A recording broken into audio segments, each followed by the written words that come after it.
Last week, the Chicago Bears traveled to Detroit, and at times it looked like the kind of game to which fans of the NFC Central have grown accustomed.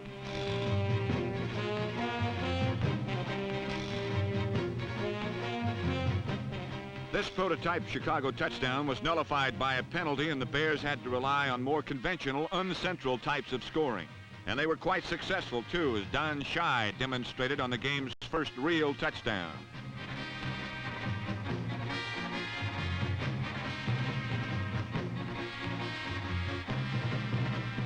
Early in the second quarter, cannon-armed lefty Bobby Douglas, in his first start of the season, found wide receiver George Farmer flying down the sideline, and the Bears had their second touchdown.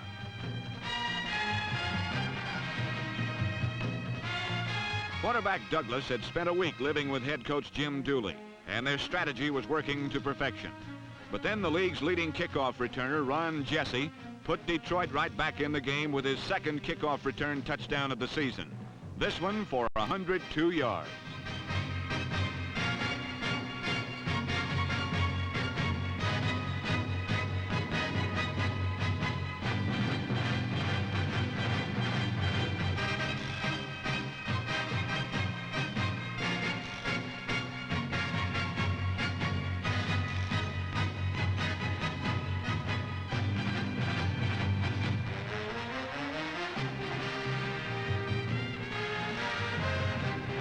Thus inspired, the NFC's leading passer, Greg Landry, fired to Larry Walton in the end zone, and the Lions took the lead 20-14.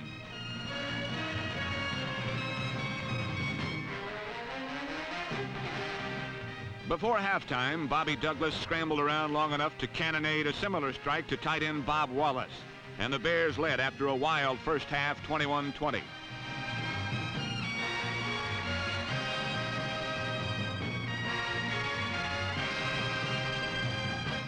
At the end of the third quarter came one of the game's biggest plays. Number 85, defensive end Willie Holman, hit Landry's arm as he was passing. The ball was then deflected by Doug Buffone to linebacker Jimmy Gunn, who eventually handed off to defensive back Charlie Ford, who was in turn pushed in the right direction by Dick Butkus.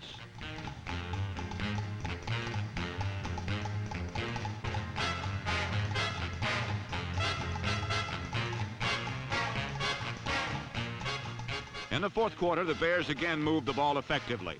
On one play, Cyril Pender rolled up 38 yards.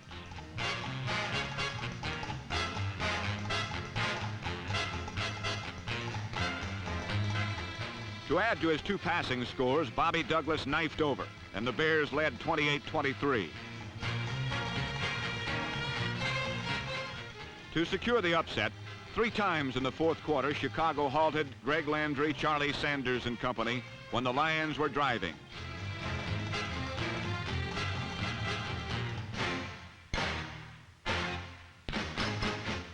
The Bears had beaten the Lions for the first time in 7 tries, and with a 4-2 record were tied for second with Detroit, 1 game behind Minnesota.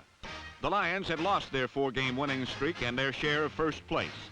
But after the game, all of this suddenly seemed insignificant with the shocking news that the Lions had also lost their teammate, Chuck Hughes, who died of a heart attack an hour after the game.